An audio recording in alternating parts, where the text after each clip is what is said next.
Hello, everybody. Welcome back. I'm going to click this thingamajiggy over here. I want you to know that I'm not remotely getting smug about this because it has been all of 3 times that there hasn't been something fascinatingly odd at the beginning of a video. And I'm not prepared to say that I have conquered the world, but it is pretty cool. I got to say it's pretty cool.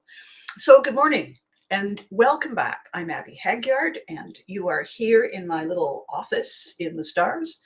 It's a beautiful day out there. The drilling began literally 2 minutes ago. When I said don't drill at 10, wait until 11 because I record at 10, and they said, oh, okay. One of us was not involved in the conversation.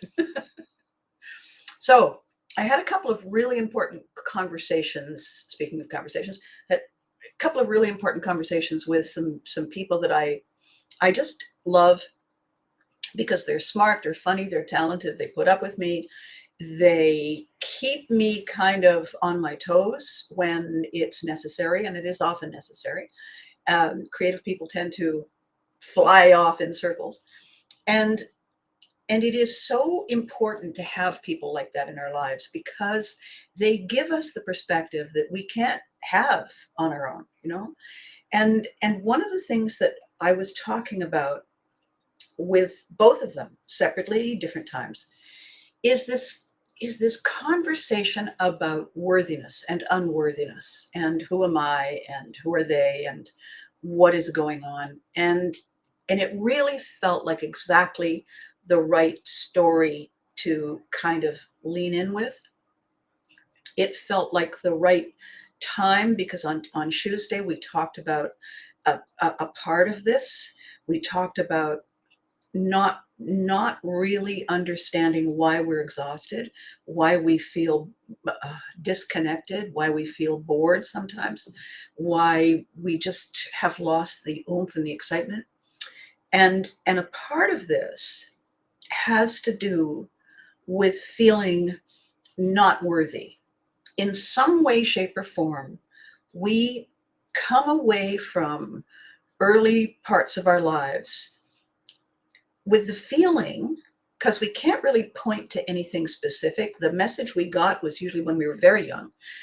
We come away with the idea that in some way, shape, or form, we just don't got it. And I'm sure you've all heard of this expression, the imposter syndrome.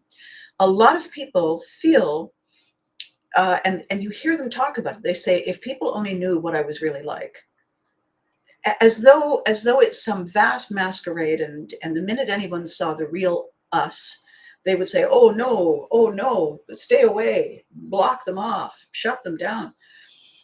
And that's tragic. And it's tragic for so many reasons. And you know, the whole we are not worthy can be a fun conversation, except that truly it isn't. And the reason it isn't is that it eats away at the magic. It eats away at the joy.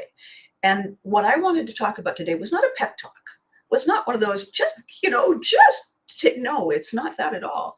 It's if we can see why it's not working, if we can figure out where the break in the if-then exists.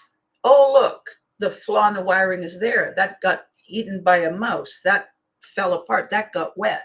That's why the floor is spongy, because there was a leak. If we know the cause, if we know the root cause as opposed to the presenting problem, the root cause is what's going on. The presenting problem is this. Then we can deal with it. Then we can look at it and we can say, oh, no, not doing that. And we do have to practice. We do have to work on a better habit to replace the old habit. But at least we have some place to start, because, you know, here it is. It's October, and I made a promise to myself that I was gonna clean the house. I was gonna do spring cleaning, no matter what month it was. And you know, the big reason that I made that promise to myself was because there was just so much that was in the way. not that I didn't want to do it. It's that it just felt overwhelming. And I had to really think about why that was, why it felt overwhelming, why it felt that I didn't deserve, maybe, or have the energy to get excited about sifting and sorting and saving and discarding and taking to drop-offs for other people who, are in difficult times. And I realized it went back a long way. I realized it went back to the last time I ran out of options. And it happens to all of us, no matter how clever we are, how quick we are, how determined we all run out of options from time to time. And I had just stopped keeping everything exactly delicious and lovely. I can certainly do a lot of it, but this had just gradually accumulated. When I was talking to Billy last night, I said, it's been 18 years, actually 22 years, because I had to move in a hurry. Not that it was a midnight flit, but I had to move in a hurry, and I didn't have time to do it the right way. And military kids know exactly how to move. We know it like food on fork into mouth. We're masters at it. But I didn't have time. And what I was saying to him and to this other person that I've been talking to, I can do many things unless I have no time to add more to the pile of things that I'm doing. And I'm really, I'm keen, and I love to get a thing started. I love to see it evolving. I love to see it growing, and I love to see it finish. And I love to have a big party and say, we did it. I love that. However, I can only do so much at one time. And I'd had a real big reversal of fortune. I had lost my television show, and it was overwhelming any other job I tried to have because it was so well known. People couldn't see me as doing anything else. So I'd lost the show. I didn't lose it. I knew where it was. It had ended. And and so I was moving into another direction. And I kept hitting wall after wall after wall. And finally, I saw an opportunity, and I had a narrow window, and I said, I'm doing it. And all I did was I contacted a friend and I said, load it all. Don't sort anything. I don't have time. There is no time. Well, and I said, there is no time. Good morning, Freddie. Good morning. I said, there is no time. I'll do it later. And are you sure? Because I got no time. And I kept saying to people, I have no time.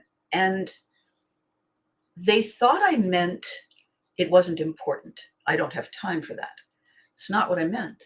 What I meant was I had used up all the available opportunities, time, energy, focus to stay ahead of something, tap dancing as fast as I could. And I didn't have time to change my tap shoes to take care of something that I knew I could take care of later. And I kept thinking, why can't they hear me? Why can't they understand me? And the reason they couldn't hear or understand me is because I'd never said that before. I'd never drawn a line in the sand before. I'd never said, this is it. This is what I'm doing. And I need help. Help me. Don't tell me I have to do more. That's why I need help. I can do this much. And it was really a difficult learning curve for everybody, for me to begin with and for them, because I never said no. I would find a way, not to multitask because I'm useless at that, but I would just stay up later, work longer, take less time off in order to get everything done that I promised to do. So when everything hit the wall 22 years ago, I ran out of everything, time, energy, opportunity. All I could do was save me. And that's what I did. And After that, for the intervening years, I was completely launching my life all over again, brand new, still in show business, still in communications, on a different platform. And because on a different platform, it's an entirely different audience. I can't expect them to care how successful I was at that.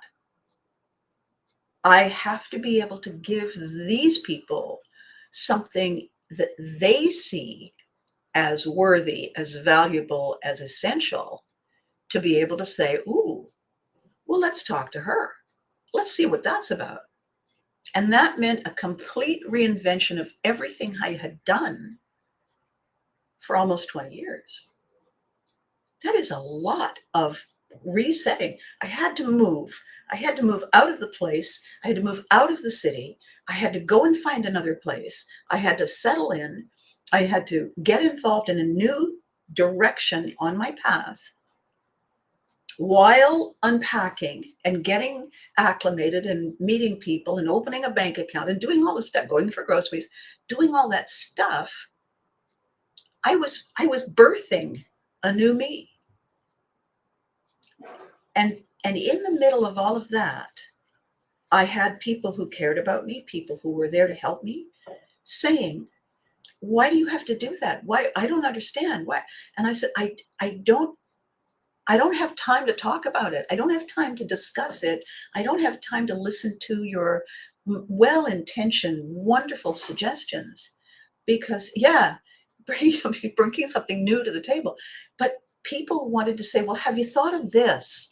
Like maybe you could, and I would think to myself, how could anyone who knew me think I just said, I don't think I want to do this anymore?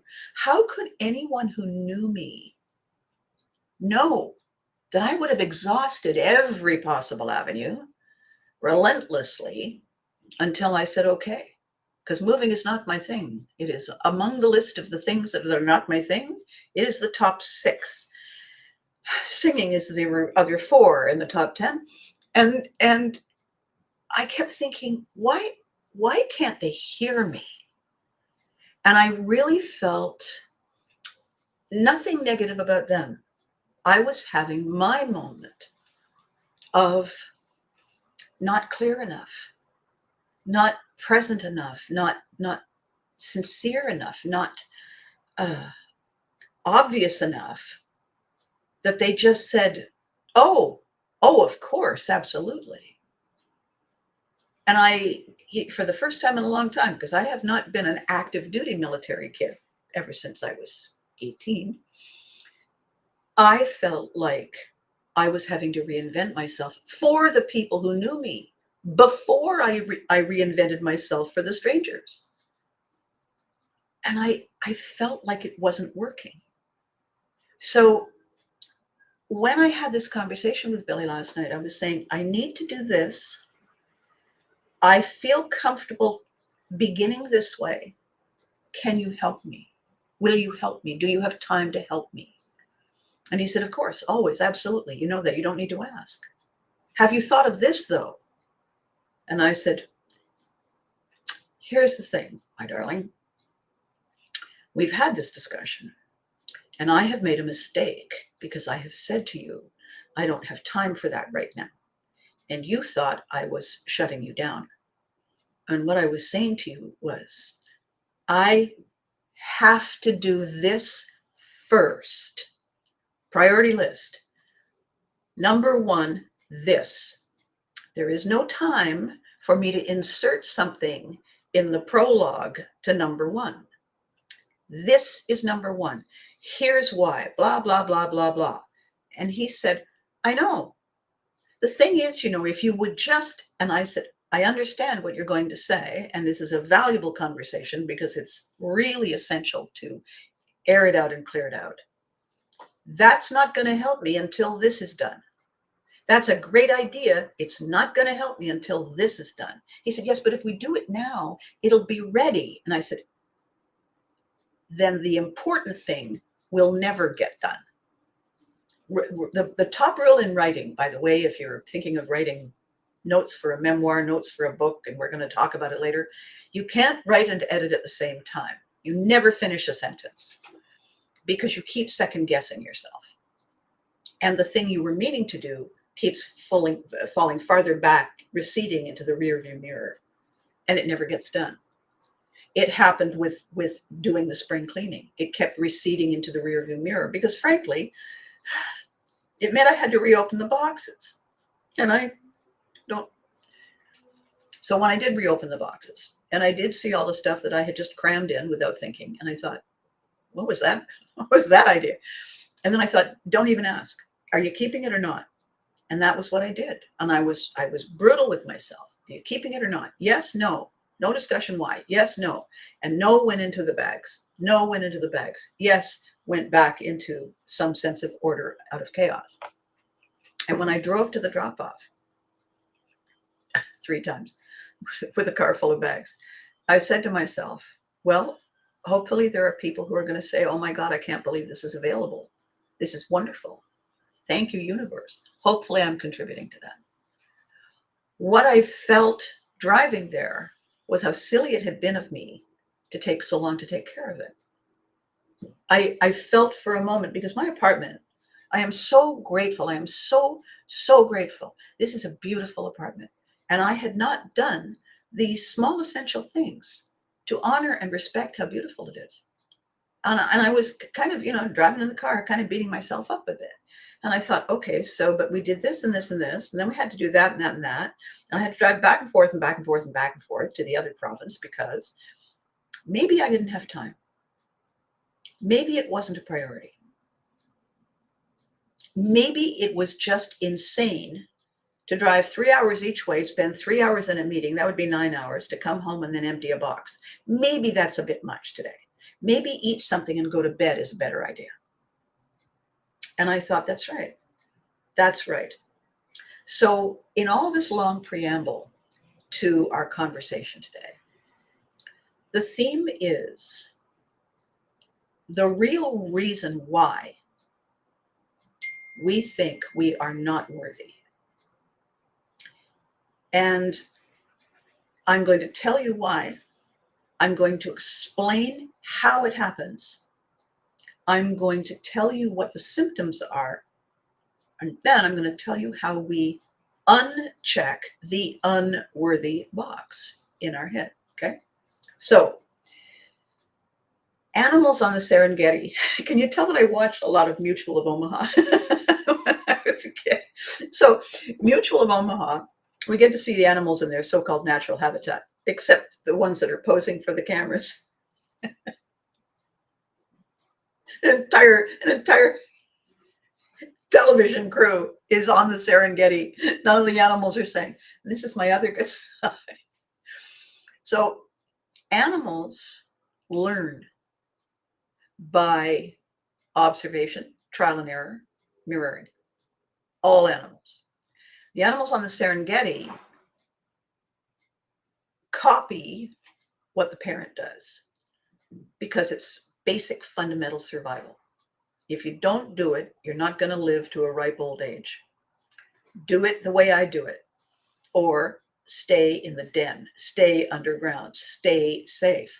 If you want to venture out, if you want to eat, if you want to learn how to get your dinner, if you want to learn how to mingle among the herd and meet somebody cute and say, how you doing?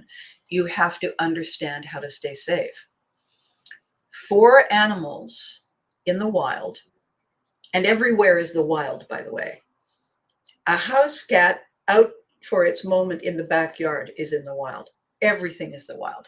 If there's 2 house cats in the house, that's the wild. What they're doing is they're preparing themselves to look strong, menacing, worthy of survival. They learn the techniques, they learn the tactics, they learn the patience, they learn whether to go big or go home. They learn how to freeze. They learn how to hide. They learn all of the coping mechanisms that all animals develop to stay alive. Animals have their own languages, but survival is pre-verbal. Survival is ancient. It lives in the back of the head, and it's as automatic as it gets. You can get information, response, trigger, response, and there's no in between. You don't say, I wonder which shoes I should wear to go and protect myself today. It's an automatic reflex.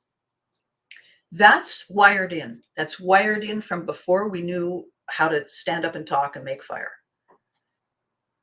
When you translate that into humans who are what they call sentient beings, they can think about the things that are happening and discuss their relative values and make decisions based on lots of information. Safety, blending in, looking just like the next one and hoping that that's not the one that the predator wants, translates in our heads to worthiness.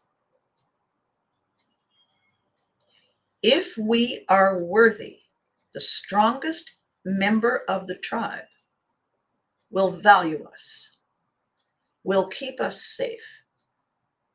If we emulate the strength and we stand together, we are safe. When we leave home and for the first time and we go to school, or we go and have a sleepover, we look for the strongest energy, the strongest, loudest voice in this new tribe. We have no idea how long we're going to be there when it's the first time. Everything is permanent when we're very young. It takes a couple of tries to realize that everything is temporary. We try to be exactly like the strong person. If we don't succeed in being exactly like the strong person, we are less than. We are not the favorite. We are not special.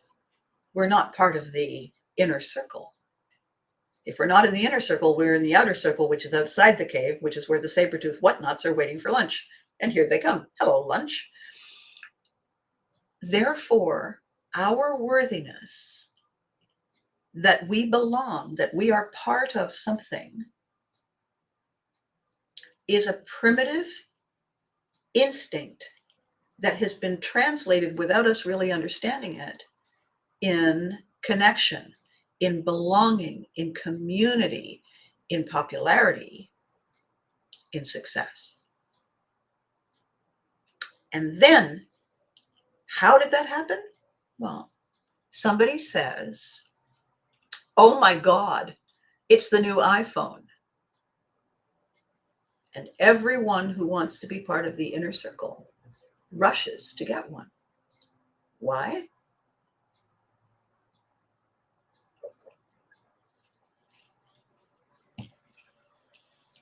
Because then we're among the elite.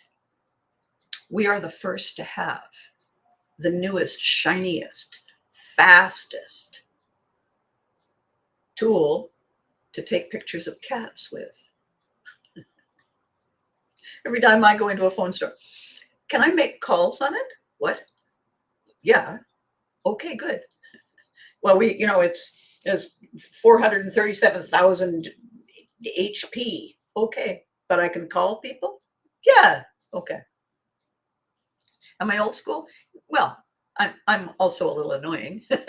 Yeah, I'm old school. Mostly I want a phone to be able to just connect to people. So when we try to fit in, we sacrifice something. And we all do it every day. When we try to conform, we sacrifice something. It's an exchange. When I'd agree to stand in line,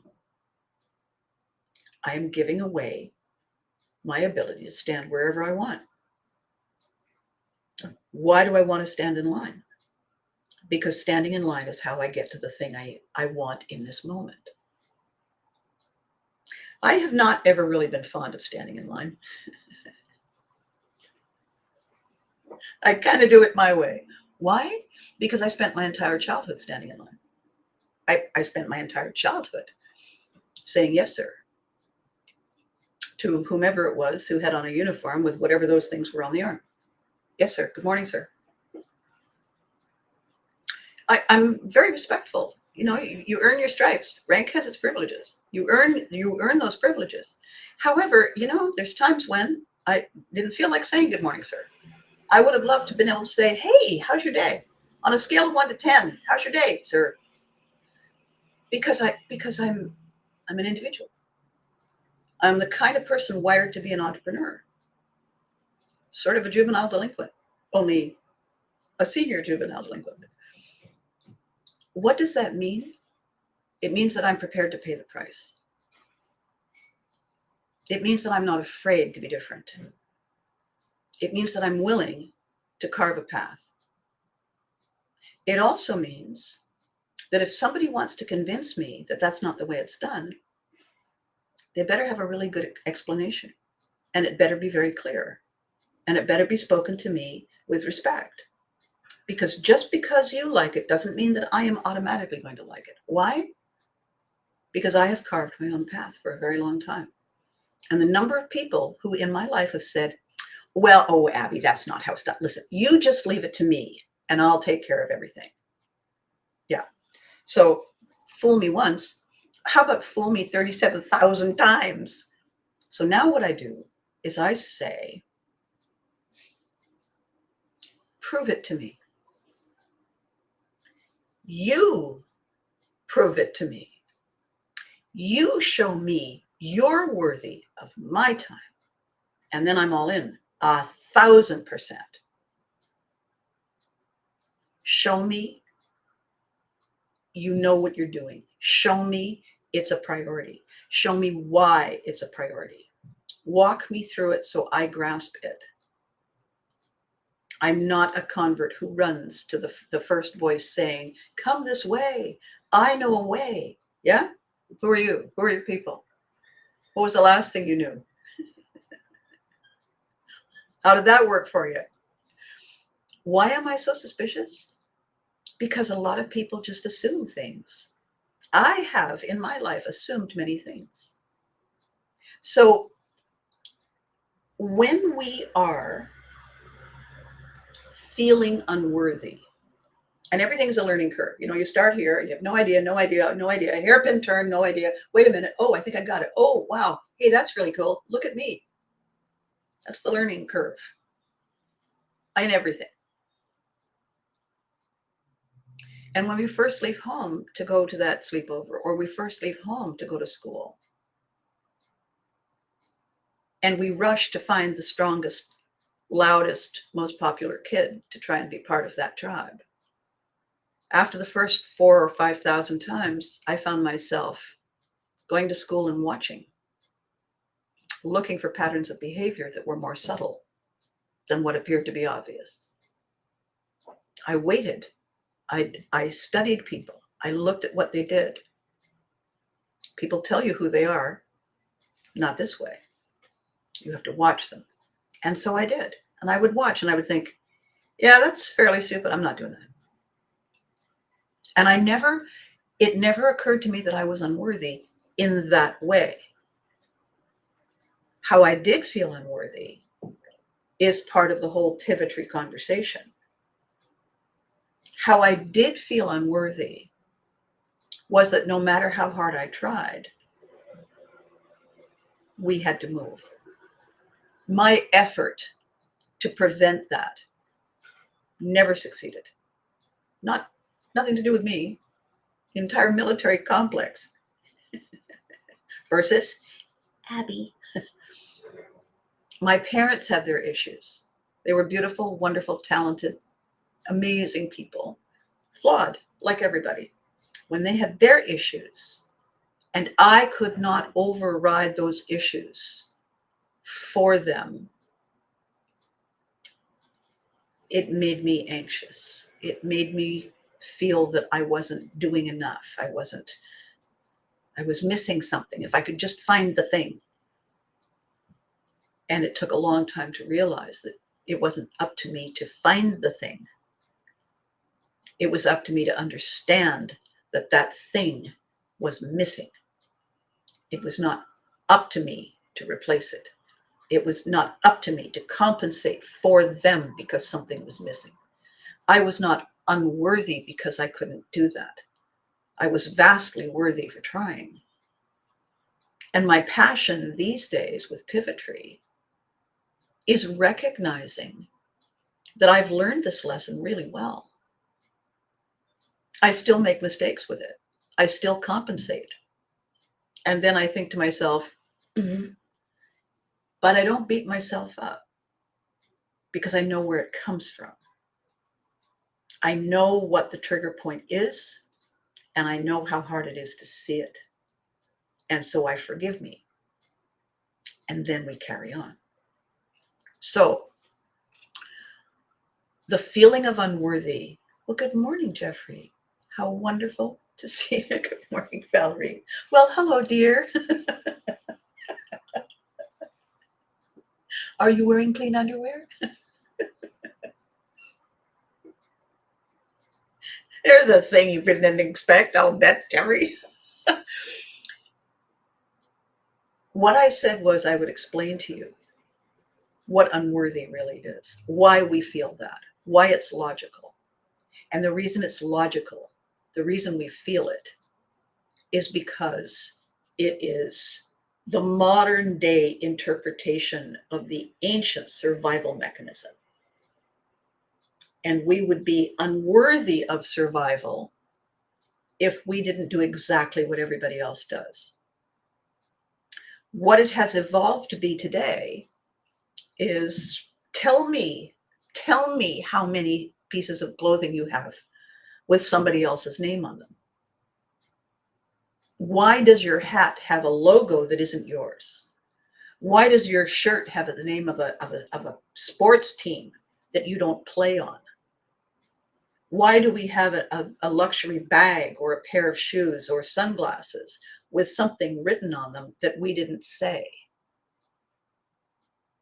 That is worthiness in action. Why do we go?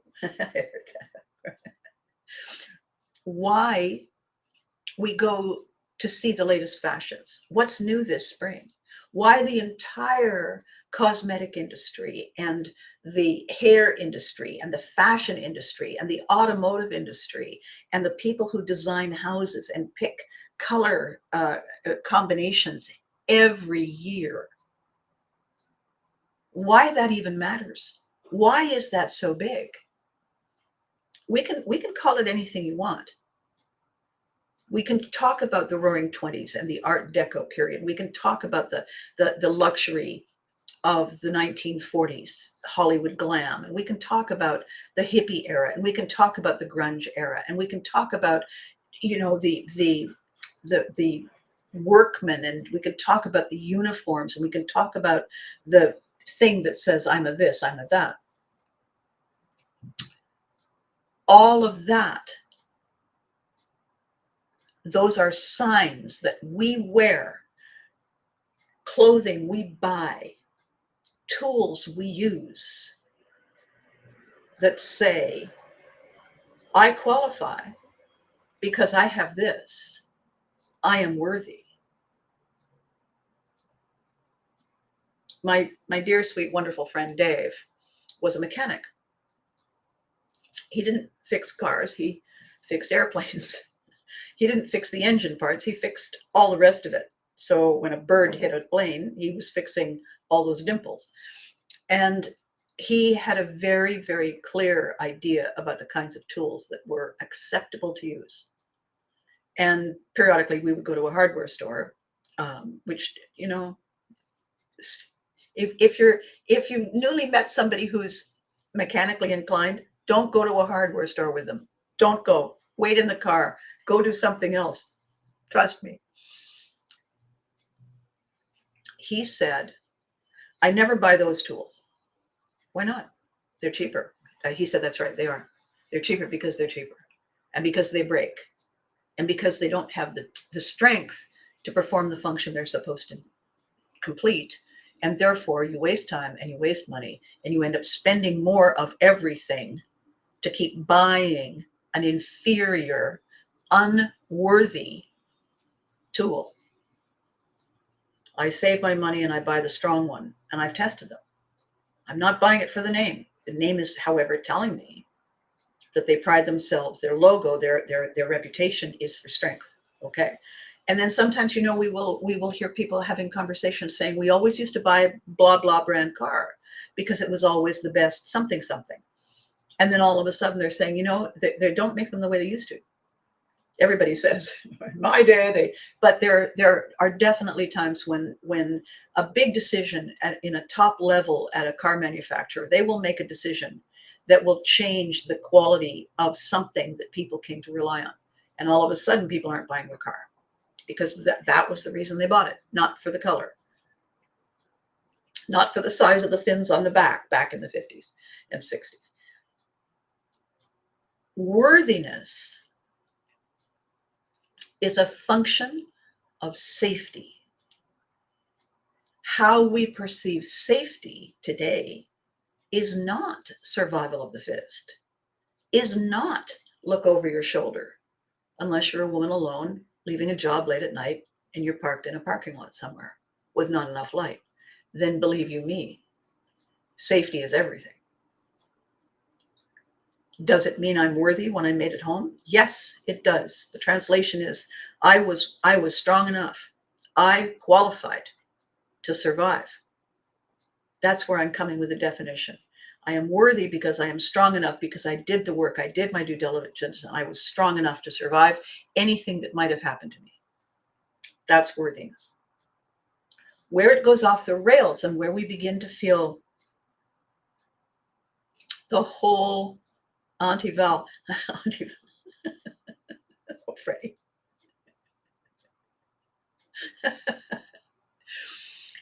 Everything about worthiness that we take away as children is a function of what I was talking about on Tuesday, which was, not now, dear, I'm busy. Not now, honey. Don't interrupt, mommy's on the phone. Don't interrupt, dad is trying not to have a car accident. And the child rejected, make no mistake, it's a rejection, feels unworthy. If you go all the way back, if they don't love me, if they don't want me, if I'm not essential in this moment, I talked exactly this conversation on Tuesday. If I'm not essential to the tribe, there's no reason to keep me. If the food is scarce, if there's not enough room, I would be the one they reject, kick me outside where the saber-toothed whatnots are, where I die. Okay. So somehow that translates to a $5,000 handbag for some people. Somehow that translates to a car. I read a thing the other day. It made me smile all over my face. I thought, it's a marketing strategy and I'm not sure how to apply it, but by golly, I'm going to work on it. Somebody was saying that they no longer sell Maseratis at car shows. You know where they sell Maseratis? They go to the airplane shows. They go to the yacht shows. Well, but they're not selling yachts. They're not selling cars at a yacht show, Abby. No, here's the point. It's not about, was I coming to buy a car? No, they're coming to buy an $11 billion yacht. Parked next to the yacht is a Maserati, and it's only this much. Well, hell, let's get two. At the car show, oh, gee, that's expensive. Everything is relative, right? So what is worthy? What is worthy of our time? Excuse me. Thank you for your patience when I do that.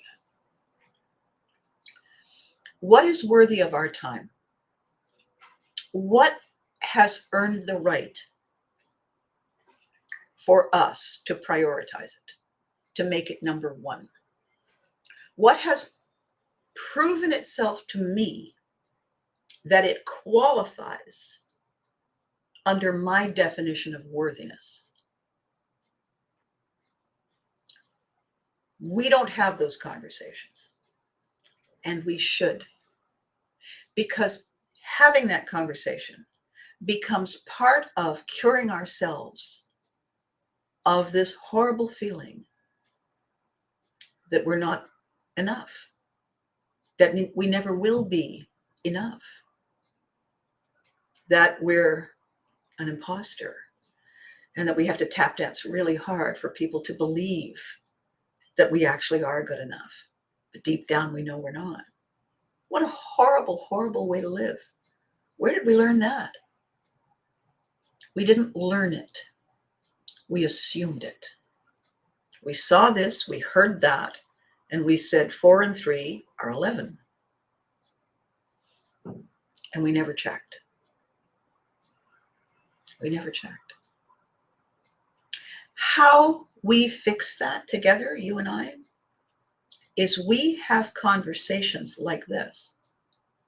How we, if I buy a Maserati, I'll look like I can afford a yacht. I can't even read the rest of it, but yes. Did anyone survive a Barthy burger? Well, they all did, because none of them ate them.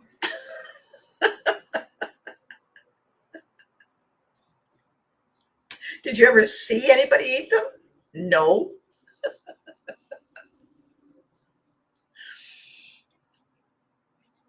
The burger itself was not worthy. Worthiness was acquired by hanging out at Barth's and complaining about the food. Worthiness was not achieved by actually eating it. Slim distinction, nevertheless, a distinction all the same. How we define worthiness matters. It's really important because it is eating away at our belief in us. It is eating away at our childlike wonder. It is eating away at our excitement at seeing, I hear something coming. Oh boy. When the little voice learns to say, well, it probably isn't for me. What a tragedy. What a tragedy. How do we fix it? This is how we fix it. As I started to say, we talk about it. We use a different word. We use a different definition in our head about ourselves. We use a different cause-effect equation when we think about worthy. And here is why we can give ourselves permission to do that. It doesn't take a lot of time. It doesn't take a great deal of prioritizing and setting things aside to do this. It's very quick and it's very simple. Once we do it deliberately on a regular basis, it's automatic. It's as automatic as the other way. So here's the point. Cause effect. When a parent, when somebody teaching us, guiding us, the alpha guiding us says, you're new here, this is how we do it. This is how people like us. If you want to become people like us, if you want to qualify to be considered worthy to be people like us, to sit at table number 1, you must prove to us that you qualify, that you comply. Why is that important? Safety.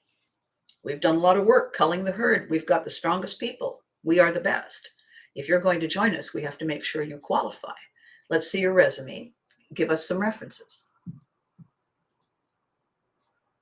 Okay. If I must join you to be safe, I can see the reason to do that. If I must join you because that is the only way I am safe, then I will do what you ask. You have to sign here, you have to enroll here, you have to line up there, you have to wear this school uniform, you have to do all these things in order to qualify. And every time you turn around, there's another qualification as you go through the learning curve. I get it. When you go into the military, basic training, you have to prove that you are someone we can rely on, that we can risk our lives with. You must prove that to us. Perfectly reasonable. If I want to be in the military, perfectly reasonable. If I want to join your group, perfectly reasonable. My statement, the first time I realized I was being invited to enter into that conversation, I'll tell you in a second, my instinct was to say, prove to me that I need you.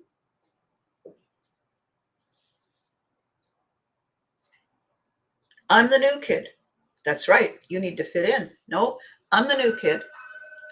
There are all these different things that can happen. Prove to me yours is the one. We don't do it that way. Well, maybe you should. Because if you're not willing to prove it to me, why should I prove anything to you?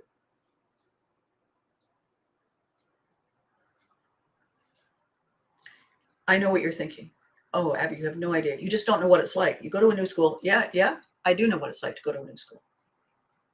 You know what it's like when you want to join the team, you need to be on the team. Yeah, have you watched the team's stats? Have you watched the way the coach treats the students, treats the athletes? Have you watched the way the parents behave at the games? Are you sure you want to be on that team?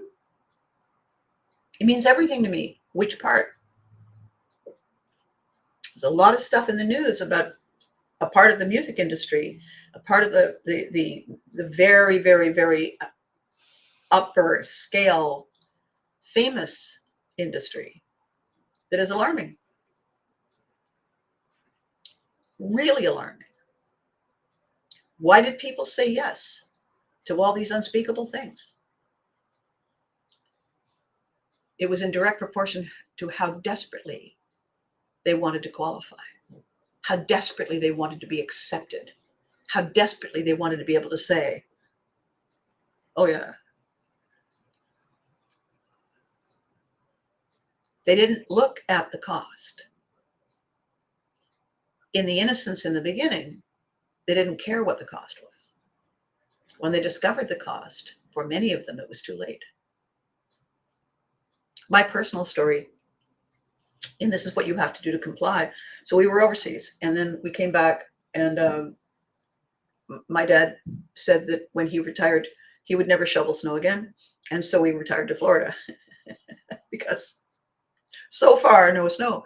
And I went to a junior college down there for a very brief period of time. And the reason it was a very brief period of time was because after I had been there for about 2 weeks, I discovered that all the classes at this junior college were using my 10th grade textbooks. What I studied in the 10th grade in Canada, they were using in first year. So I went to the dean and they said, we can't grade you. We can't grade you on our curve because you're not perfect. But if we grade you compared to everybody else, you're Einstein, you're Stephen Hawking. And I said, so what do I do? And they said, well, we refund your money and you leave. And you find a time and a place and another institution of higher learning that has the same level of materials that you need, that you're ready for. So they said to qualify to get in, our standards. So in Canada, there's 13 grades. First year, grade 10, 11, 12, 13, first year. 4 years of other education I'd had that they hadn't had. You know who didn't qualify? You know who was unworthy? That school, that system, compared to the system that I had been in. Volkswagen Beetle, Maserati. So why would I stay? They couldn't grade me. They refused to grade me.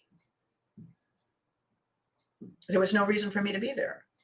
I left school, went and got a job. We moved back to Canada. And the rest is history. When I came back to Canada, I did go to university for a bit. But by that time, I had learned what worthiness means and its relative value. And one professor said, I don't like this paper that you wrote, rewrite it. And I said, no, it says, that's the second essay? No, the second essay comes later. And I said, well, it says here you get 2 essays. And in this course, I did 2 essays. And in that course, 2 essays. Why do you get 3 essays? Because I don't like your first essay. I said, well, then fail me. I'm not writing you another essay. And she said, then you don't qualify to be in my class. And I said, if you think you have more entitlement than all the other professors, you don't qualify to have me as a student. How about that? And she said I was unspeakably arrogant and blah, blah, blah, blah, blah. And I have no idea whatever happened to her.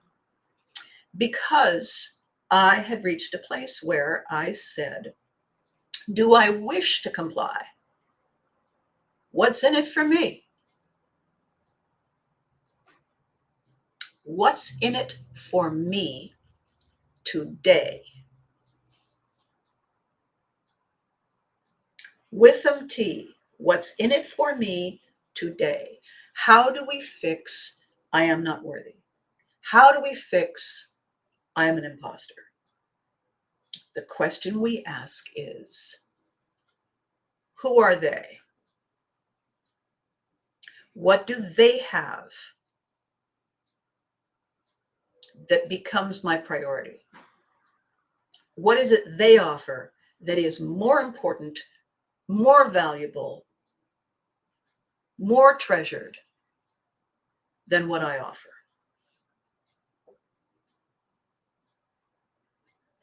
Identify what it is. Oh, well, you'll be this. There's no guarantee. There is absolutely zero guarantee that because you're standing next to somebody famous, you are going to be famous. No guarantee. Ask me how I know. Go ahead. Just because you stand next to the pretty girl or the handsome guy or the biggest horse or the loudest cat doesn't mean anything except that you're standing next to them. It doesn't increase your worthiness. More people came out to my concert than came out to your concert today. More people watched my video 3 Fridays ago. Okay, so that was 3 Fridays ago. What's in it for me today to watch Abby? How does she qualify enough that I prioritize her video at 10 o'clock Abby time on Tuesdays and Thursdays? What do I take away that is of value to me? In what way is she worthy of my time? It's a fair question. And when we feel insecure and, oh my gosh, I hope they like me, what we're saying is, I hope I conform and I hope I look like I'm one of the strong people so nobody will kill me first. I hope they like me. I used to say that. Do they like me, Mommy? I said it a lot because we moved a lot and I had to go and be liked by a whole bunch of people. And then one day I said, we moved someplace and all the girls were wearing kilts. So a lot of people who wear kilts shouldn't wear kilts. Just saying. And I was looking, and the only one who looked really great in the kilt was the kind of the head girl, and she looked fabulous. She rocked a kilt. And there were a lot of girls who should not be wearing a kilt, but they wanted to, were the kilties? I don't know. They wanted to be part of the look. They wanted to be, and we all walk in together and we're a gang and this is my posse and blah, blah, blah. when I came to Ottawa, I had left that junior college. And before the 2 weeks were up, I had been approached by the head, whatever they call them, of a sorority there. I don't know, was it a sister? I don't know. And we had just returned from Europe. And she said, introduced herself. She is from the South, and she's introduced herself to me. And she said, we are the best sorority on campus. Everybody who's anybody belongs to the thingamy who's it. All the best men date thingamy girls. And I said, really? And she said, oh yeah, your life will not be worth living if you're not a member of the thingamy sorority. And I said, okay, how does that work exactly? And she said, well, you never go anywhere without us. You're never ever alone again. Anywhere you go in this fine country, you will always be able to pick up a phone and call, and one of our sisters will be there to be beside you, and you will never be alone. And I said, okay, can I opt out of some of that? And she said, oh, nobody wants to opt out of it. And I'm an only child. I'm opting. I'm opting with the best of them. No. And she said, well, why wouldn't you want to be with us? And I said, well, I don't know anything about you. Well, we're the such and such tourists. And I said, yeah, I know that you are, but who are you? Who are you? What's your favorite flavor of ice cream? She said, what? How is that relevant? And I said, well, I know what my favorite isn't. And if you girls all insist on eating what my favorite isn't, it's not going to go well because I'm not eating it. And she said, you're never going to get anywhere with that kind of independent attitude. Okay, well, I just came from Europe. So where have you been?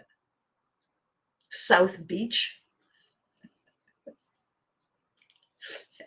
She's got attitude. I don't think we want her as one of our. Well, no, because you didn't tell me any real reason why you were worthy, why it meant something for me to have thingamy, who is it, written on my shirt. And then as it turned out, I was only there for a couple of weeks, and they said, sorry. And it wasn't that I didn't qualify. It was that the school system didn't qualify. And when I came to Ottawa, and I'd done some modeling while I was briefly in college, and I brought my modeling portfolio. And I went to the modeling agency because I thought, I can get some work while I'm in college, while I'm starting to find out my path. And people looked at my book and said, oh, we don't hire models who look like this. Because I looked like a beach girl. I had blonde hair then. I was very I forget which one it is, an actress from the 80s, 70s. And I said, but that's Miami Beach. And the person who ran the agency was from New York. She was a former Ford model, which is pretty good still. And so it was like a major agency. We don't do that here in Ottawa. We're very different in Ottawa. Yeah, you're not exactly a modeling mecca in Ottawa. And they wouldn't. She said, no, we're not interested. No one will rep you.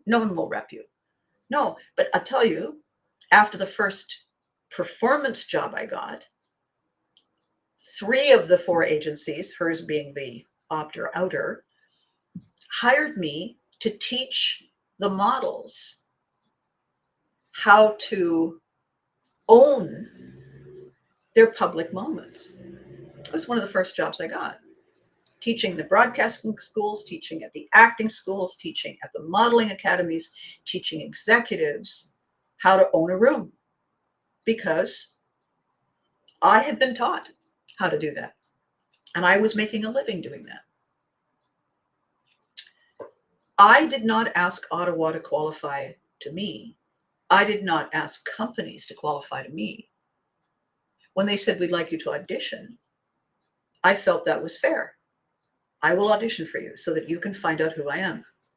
And after the audition, I will ask you who you are. That's not how it's done. Then I don't want to work here. I want to know about you. Get an agent. How many agents are there? 3. I interviewed all of them. Why? You should be lucky that you got an agent. Nope. Sorry. It's a mutual respect situation. It's not that the agent is lucky to have me. It is that we together can create success. That was not something I was born with. That was something, she's got the look.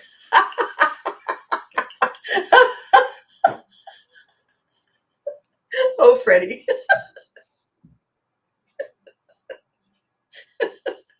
I'm too sexy for my gloves.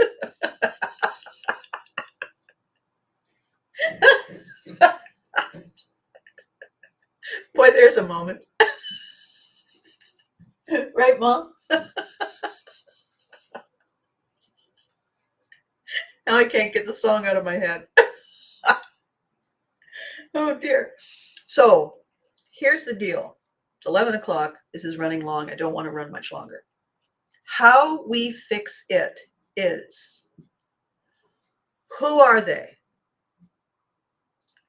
What are they known for personally? Not what is the dream that they can offer us, not what is the star that is dangling before us, not what is the inclusion that makes us feel safe. What is that person known for? This person who says, I will consider you. What are they known for? You know, there's that great expression, Maya Angelou. She says, people tell us who they are. We refuse to listen. People tell you who they are. People show you who they are more quickly than they tell you. People show you who they are by their actions. We don't want to see it because we want them to be wonderful so that we will be worthy of safety and position. We never think about the idea that there is no safety or worthiness or position if that person is a failure at showing up, at leaning in, at doing what they say they will do. They have to be worthy before we are worthy. They were here first. Show me your track record. Show me what you stand for. Tell me the difference between Ford and Chevrolet and Mercedes and BMW. Show me the difference. I will decide which one is a best fit for me. I know how I'm worthy. I have the money to buy the car. Worthiness is not about being an incomplete human. It's the same gray area as I trusted them. Trust is not something based on emotion. We mistakenly base it on emotion. I trusted them to care enough about me to change everything about themselves in order to make us feel safe. Nobody does that. The real definition of trust is the ability to predict behavior based on patterns. If a person always lies, you can trust that they will lie. If they're always late, you can trust that they will be late. If they are always pleasant, you can trust that they will do their darndest to be pleasant because it is in their nature. Worthy is a best fit for safety. Worthiness. A ship that is seaworthy doesn't have holes in it. It is safe because it is well made. It is worthy of the ocean. Therefore, it is a safe vessel. So let's call worthiness not a judgment about us, but a judgment of the situation.